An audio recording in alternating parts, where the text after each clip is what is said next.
Hello दोस्तों, नमस्ते, राम राम। मैं हूं अमित चौधरी। स्वागत है आपके अपने YouTube channel Amit sir GK में। तो आज 24वीं टेस्ट सीरीज है, मोस्ट इंपोर्टेंट है। मैं सी टेट की लगातार टेस्ट सीरीज करवा रहा हूं और वो मोस्ट इंपोर्टेंट डिस्कस कर रहा हूं। वो मोस्ट इंपोर्टेंट टॉपिक डिस्कस कर रहा हूं जो कि मोस्ट इंपोर्टेंट हो जाते हैं आपके पेपर को लेकर के। दिसंबर में पेपर होने वाला है, जो मैं अपनी तरफ से पूरा प्रयास कर रहा हूं आपको समझाने का। चाहे वो किसी भी क्वेश्चन के थ्रू, जो भी टॉपिक या कॉन्सेप्ट में क्लियर कर रहा हूं प्रीवियस ईयर को लेकर के, जितने भी क्वेश्चन मैंने करवाए उनके टॉपिकों को निकाल करके उनमें से क्वेश्चन निकाल करके आपके सामने प्रेजेंट कर रहा हूं। बहुत ही मेहनत कर रहा हूं भाई मैं, क्योंकि 55 प्लस 101% में दिलाने वाला हूं आप सभी को। चाहे ज्योग्राफी हो, हिस्ट्री हो, सिविक्स हो, इन तीनों सब्जेक्टों में मैं बिल्कुल क्लियर हूं कि आप 101% 55 प्लस क्वेश्चन ठीक कर कर आओगे। ठीक है, तो आज का फर्स्ट क्वेश्चन आपके सामने है। इंपॉर्टेंट क्वेश्चन है, हर रोज की तरह मैं ऐसे ही करवाता हूं जैसे आज फिर करवा रहा हूं।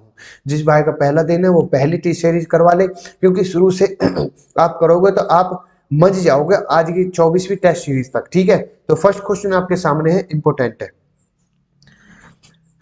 फर्स्ट क्वेश्चन, पंचायती राज व्यवस्था कितने स्तरों पर कार्य करती है? आप सभी को पता होगी पंचायती राज व्यवस्था। पंचायती राज व्यवस्था वही है 73वें अमेंडमेंट के कारण जो जोड़ा गया था 1992 में। तो इसके कितने स्तर हैं?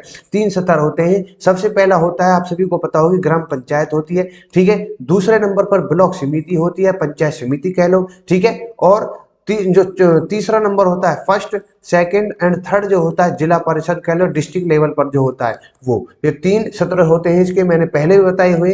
ठीक है, इंपॉर्टेंट है। और मैं थोड़ा इसके बारे में डिस्कस कर दूं पॉइंट आइट कि पंचायत राज व्यवस्था में ग्राम, ग्राम का ग्राम पंचायत, तालुका, तालुका वही ब्लॉक समिति और जिला आते हैं। भारत में प्राचीन काल में पंचायत राज व्यवस्था अस्तित्व में आ रही है, से ही प्राचीन काल से ही पंचायत व्यवस्था, राज व्यवस्था मैंने बताया जैसा कि हिस्ट्री में ही पढ़ाया हुआ है, बहुत पुराने समय से है पंचायत राज व्यवस्था। ठीक है, 24 अप्रैल 1993 में भारत में पंचायत राज के क्षेत्र में एक महत्वपूर्ण मार्ग चिन्ह था, क्योंकि इसी दिन संविधान 73वें संविधान संशोधन के तहत अधिनियम में 1992 के माध्यम से पंचायती राज संस्थाओं को संवैधानिक दर्जा हासिल किया गया था। आप सभी को पता होगा 1959 में सबसे पहले जिला नागौर, जो कि राजस्थान के अंतर्गत पंचायत व्यवस्था शुरू कर दी गई थी। वो पहला राज्य है, वो पहला डिस्ट्रिक्ट भी है नागौर जिला। ठीक है, आप सभी को पता होगा इसके बारे में।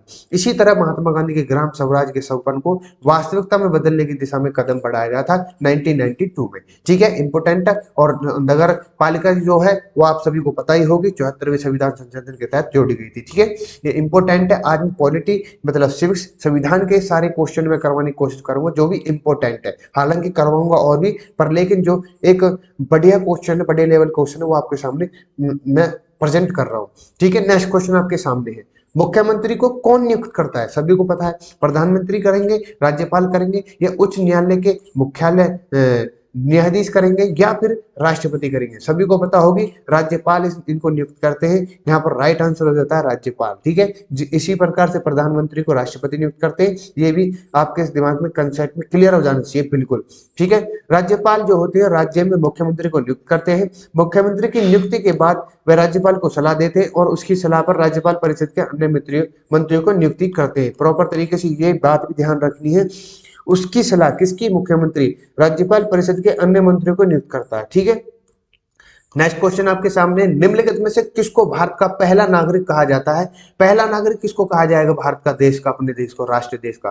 तो गृह मंत्री होते हैं, वो राष्ट्रपति, प्रधानमंत्री, भारत के मुख्य न्यायाधीश, तो वो होते हैं बी, राष्ट्रपति इज द राइट आंसर हो जाता है। सबसे सर्व प्रमुख अपने देश के होते हैं पहले, जैसे कि एक राजा के तौर पर। ठीक है, तो वो राष्ट्रपति होते हैं। राष्ट्रपति को भारत का पहला नागरिक कहा जाता है। और रामनाथ कोविंद, जैसे इसको काट देना यहाँ पर, जो कि आपको पता होगी 15वें नंबर की राष्ट्रपति हमारी आदिवासी है, द्रौपदी मुर्मू जी हैं, उड़ीसा से बिलोंग करती हैं, पहली आदिवासी हैं। ये आपको पता होना चाहिए। प्रेजेंट में 15वें नंबर की राष्ट्रपति है हमारी। ठीक है, सभी कार्यकारी शक्तियां राष्ट्रपति के हाथों में निहित होती हैं।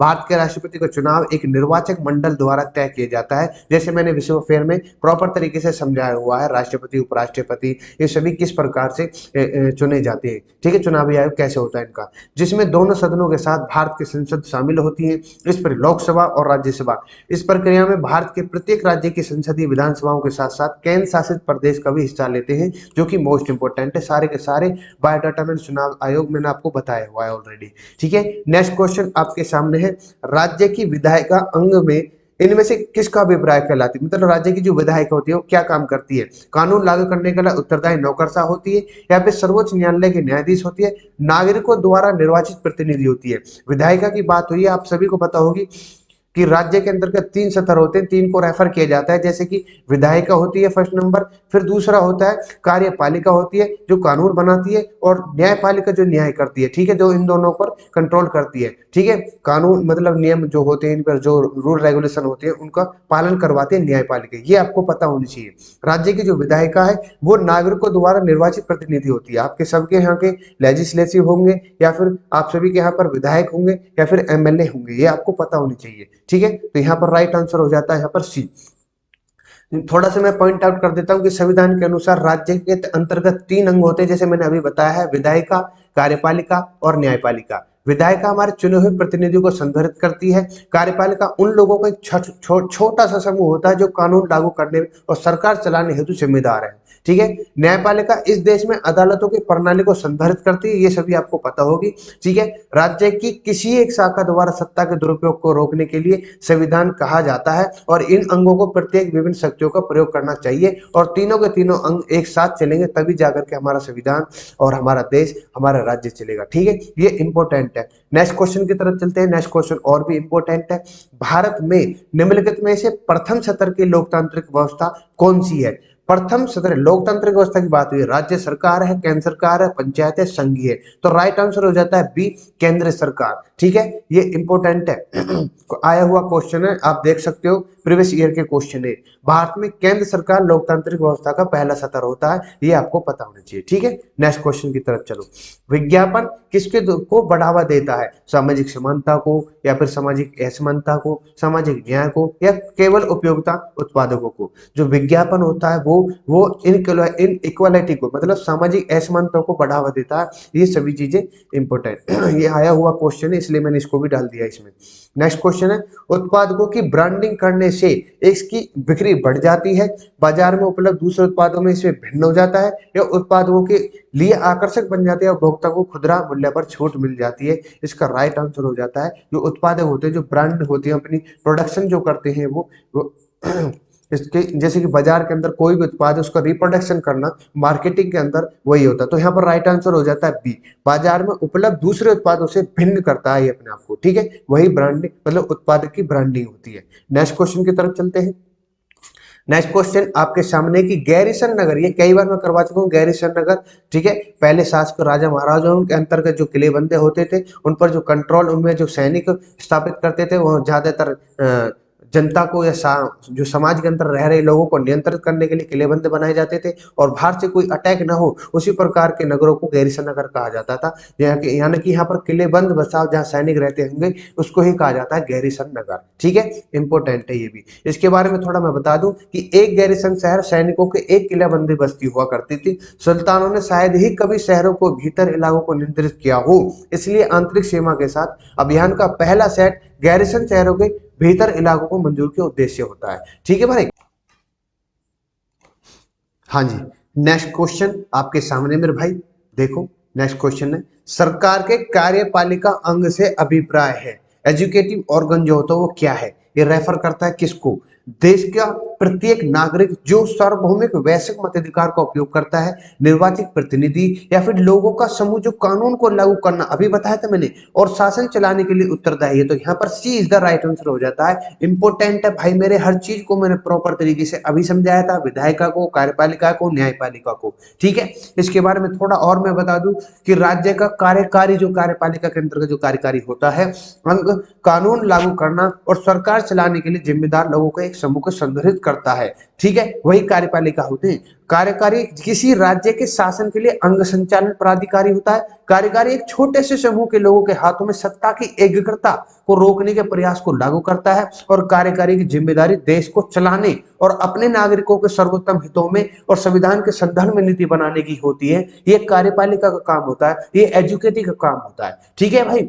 नेक्स्ट क्वेश्चन की तरफ चलते हैं, आशा करता हूं समझ में आ रहा होगा हर क्वेश्चन, ठीक है। नेक्स्ट क्वेश्चन आपके सामने है, गठबंधन सरकार से अभिप्राय, गठबंधन तो वही है, दो से अधिक चुनावी के अंतर्गत जो चुनाव होते हैं उसमें दो या दो से अधिक जो दल होते हैं हो जाते हैं, सहमत होकर के बहुमत प्राप्त कर लेते हैं, वही गठबंधन सरकार कहलाती है। इन सभी को आपको पता ही होगा। यहाँ पर चुनावी के बाद किसी भी दल को स्पष्ट बहुमत न मिलने पर जो दो या दो से अधिक राजनीतिक दल के सहमति से जो अपनी सत्ता में हिस्सेदारी बना लेते हैं वही गठबंधन सरकार कहलाती है। ए इज द राइट आंसर हो जाता है, आगे बढ़ने की जरूरत ही ना। ठीक है, नेक्स्ट क्वेश्चन आपके सामने है, ये प्रीवियस ईयर का क्वेश्चन है। थोड़ा मैं बता दूं कि निम्नलिखित में से कौन सा क्षेत्र प्राचीन काल में मगध में के नाम से जाना जाता था? गंगा का दक्षिणी क्षेत्र, ये आपको वो मैंने मगध इतना पढ़ा दिया है कि आप तुरंत बता दोगे क्वेश्चन का आंसर। ठीक है, गंगा और यमुना नदी के मध्य जो क्या मगध गंगा और यमुना, मगध के अंतर्गत मगध साम्राज्य के अंतर्गत गंगा और यमुना दोनों बहती थी।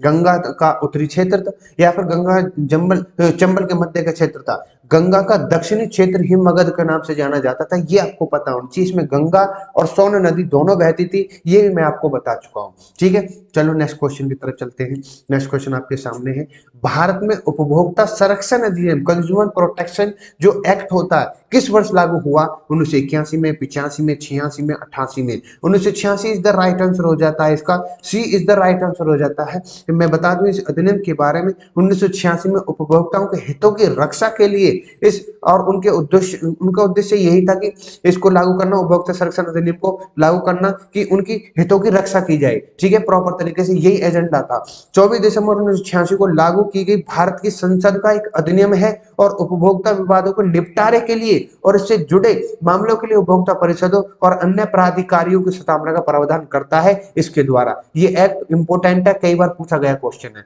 ठीक है, सीपीए 1986 क्या है, इसका अभिप्राय है या फिर इस प्रकार से क्वेश्चन कब इसका एक्ट ये कब आया, जैसे मैंने अभी क्वेश्चन डाला है इस प्रकार से आपसे क्वेश्चन कर सकता है एग्जामिनर। ठीक है, नेक्स्ट क्वेश्चन, खनन को क्यों एक प्राथमिक गतिविधि बुलाया जाता है? भाई खनन, खनन वही है जो हमारे पृथ्वी पर विभिन्न प्रकार के पदार्थ है, खनिज पदार्थ है, जो उर्वरक हैं, तो वो क्या है? प्राथमिक गतिविधि है। तो पृथ्वी पर पाए जाने वाले जो प्राकृतिक संसाधन है वही तो हो गए, खनन उसको ही तो कहा जाएगा प्राथमिक गतिविधि। ठीक है, यहाँ पर लिखा हुआ है कि पृथ्वी के प्राकृतिक संसाधन के उत्पादन में शामिल ही खनन को प्राथमिक गतिविधि बुलाया जाता है। जैसे कि मैंने यहाँ भी लिखा हुआ है, कई चीजें आपके सामने लिखी हुई है, देखो जैसे कि पृथ्वी के गर्भ से धातुएं, आवश्यक औद्योगिक अन्य उपयोग खनिजों को बाहर निकालना, खनिज कर्म का खनन जो माइनिंग होती है माने अधिक मात्रा में। किसी भी प्रकार के खनन विकास के लिए खनन के पूर्व दो अवस्थाएं होती है, पूर्वेक्षण जिसको प्रोस्पेक्टिंग कहते हैं, एक होते हैं गवेषणा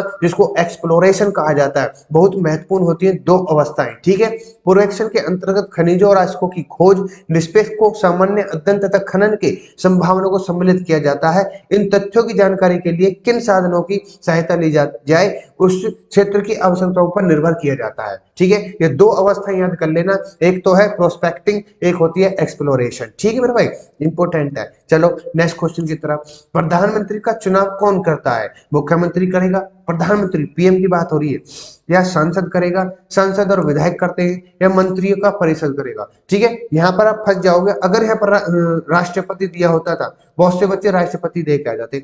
प्रधानमंत्री के चुनाव की बात हो रही है तो वो सांसद पर डिपेंड करेगा, एमपीज पर डिपेंड करेगा, आप सभी के जिलों के एमपीज होंगे उन पर डिपेंड करता है। ठीक है, तो संसद के जो सदस्य हैं, मतलब सदस्य हुए सांसद होते हैं, जो एमपी है मेंबर ऑफ पार्लियामेंट जो कहा जाता है, लोकसभा कहा जाता है। ठीक है, बहुमत रखने वाली पार्टी अपने नेता प्रधानमंत्री को चुनाव करती है। प्रधानमंत्री को लोकसभा या राज्यसभा का सदस्य होना चाहिए, ये जरूरी है। और प्रधानमंत्री जो है की अध्यक्षता में केंद्रीय मंत्रिमंडल की नियुक्ति भारत के राष्ट्रपति द्वारा की जाती है। किसकी सलाह होगी इसमें? प्रधानमंत्री की। ठीक है, और राष्ट्रपति द्वारा वो सिलेक्ट किए जाएंगे। प्रधानमंत्री भारत सरकार का प्रमुख होता है, और जबकि राष्ट्रपति राज्य का नामात्र प्रमुख होता है। ये आपको पता होना चाहिए, राज्य का मतलब देश का। ठीक है, ये आपको पता होना चाहिए। सर्वप्रमुख जो मतलब एक राजा के तौर पर तो राष्ट्रपति, लेकिन चलाने वाला देश को कौन है, नियंत्रित करने वाला देश को कौन है? प्रधानमंत्री होता है। ठीक है, नेक्स्ट क्वेश्चन की तरफ चलते हैं। नेक्स्ट क्वेश्चन आपके सामने है, मुख्यमंत्री किसके द्वारा चुना जाता है? इंपोर्टेंट है, पार्टी के अध्यक्ष द्वारा जिसे चुनाव में बहुमत मिला है वो, या पार्टी के विधायक द्वारा जिसे चुनाव में बहुमत मिला है ये। B is the right answer हो जाता है। यहाँ पर आगे बढ़ने की जरूरत ही नहीं है। मुख्यमंत्री की बात हुई है, अभी प्रधानमंत्री के बारे में मैंने बताया, उसी प्रकार से विधायक है, वहां पर लोकसभा पर डिपेंड है, यहाँ विधायक पर डिपेंड है। ये सिंपल आंसर है, यहाँ पर B is the right answer. बता दूं थोड़ा सा, मुख्यमंत्री को राज्य विधानसभा में बहुमत के माध्यम से चुना जाता है। यह प्रक्रियात्मक रूप से विधानसभा में विश्वास मत द्वारा स्थापित किया जाता है, और जो कि नियुक्ति प्रधान प्राधिकार राज्यपाल द्वारा सुझाया जाता है, वहां पर राष्ट्रपति द्वारा नियुक्त किए जाते हैं। ये आपको पता होना चाहिए। ठीक है, सभी चीज ये पॉलिटी ये सिविक्स ये घुमा फिरा के एग्जामिनर आपको अटकाएगा, मैं अटकने नहीं दूंगा बिल्कुल भी। ठीक है, नेक्स्ट क्वेश्चन आपके सामने है, अनुभव जानने साक्ष्य, ये इसका इंद्रियों के माध्यम से वास्तविक दुनिया, ये थोड़ा बाहर से क्वेश्चन आ गया है, कोई बात नहीं, इसको नेक्स्ट क्वेश्चन पे चलते हैं हम अपने। अच्छा, ये क्वेश्चन देखो इंपोर्टेंट है, देखो थोड़ा, उच्च प्राथमिक स्तर पर सामाजिक विज्ञान में शामिल है इतिहास, भूगोल, अर्थशास्त्र, मास्टर। तुम्हारी एक पेडागोगी के जो क्वेश्चन होते हैं उस तरीके से आप समझो इसको। ठीक है, अंडरस्टैंडिंग के ऊपर है। ठीक है, तो इसमें इतिहास, भूगोल, राजनीति विज्ञान, अर्थशास्त्र डिपेंड करेगा। या फिर इतिहास, भूगोल, राजनीति विज्ञान, समाजशास्त्र को शामिल करेगा सामाजिक विज्ञान में, या फिर इतिहास, भूगोल, राजनीति विज्ञान, मनोविज्ञान। मेरी राय ये है B is the right answer हो जाता है इसका। इतिहास होगा, फिर भूगोल होगा, फिर राजनीतिक विज्ञान जिसको पॉलिटिक्स साइंस कहते हैं, फिर इकोनॉमिक्स में जिसको अर्थशास्त्र कहा जाता है, वो सामाजिक विज्ञान के अंतर्गत शामिल होते हैं। ये आपको पता होनी चाहिए, क्रम वाइज यही होता है, इतिहास, भूगोल, राजनीतिक विज्ञान, अर्थशास्त्र। कुछ पूछा गया क्वेश्चन है, इसलिए मैं आपके सामने इसको बता रहा हूँ। ठीक है मेरे भाई, ये आपके सामने मैंने दे रखा है, जैसे कि इसमें लिखा भी हुआ है। ठीक है, at the upper primary level the social science subject comprise of history, political science, geography and economics. ये ठीक है, आप पूरी डिटेल में मैंने लिखा हुआ है, इसको पढ़ लेना। चलो नेक्स्ट क्वेश्चन पर चलते हैं। अच्छा, महाजनपद के सबसे दृढ़ अंग है क्योंकि क्षेत्र में लकड़ी, ईंट, पत्थर की उपलब्धता के कारण वो दृढ़ था, या फिर वे अपने धन और शक्ति को परिलक्षित करते थे, ये था, या फिर शासक आक्रमणों से डर गए थे, वो अपना संरक्षण सुनिश्चित करना चाहते थे। तो यहाँ पर राइट आंसर सी हो जाता है, महाजनपद के समय सबसे दृढ़ थे क्योंकि शासक आक्रमण पर डर गए थे और वे अपने संरक्षण सुनिश्चित करना चाहते थे। यहीं पर राइट आंसर, राइट ऑप्शन यही बैठता है। ठीक है, यहाँ पर मैंने इंग्लिश में लिखा हुआ है, मोस्ट महान जनपद had a capital city, many of these were fortified because of the peoples were scared of attack, wanted ensure they were protected के लिए जो बाहर से कोई आक्रमण न करे, उनकी सेफ्टी के लिए इनको किलेबंदी की जाती थी। ठीक है, ईंट पत्थरों से गढ़ा जाता था अपने साम्राज्य को। ठीक है, बाहर के आक्रमण, भारी आक्रमण को बचने के कारण। ठीक है, ये सभी चीज इसमें इंक्लूड है। और आज की क्लास के अंतर्गत इतना ही था मेरे भाई। ठीक है, फिर अगली नेक्स्ट क्लास करेंगे इंपोर्टेंट क्वेश्चनों के साथ, इंपोर्टेंट टॉपिकों के साथ, इंपोर्टेंट प्रीवियस ईयर क्वेश्चन के उनको पढ़ करके मैं अपने आपके सामने प्रेजेंट करूंगा। ठीक है, तो विदा लूंगा अपने भाई से। नमस्ते, राम राम, जय हिंद, जय भारत। मिलते हैं नेक्स्ट क्लास में।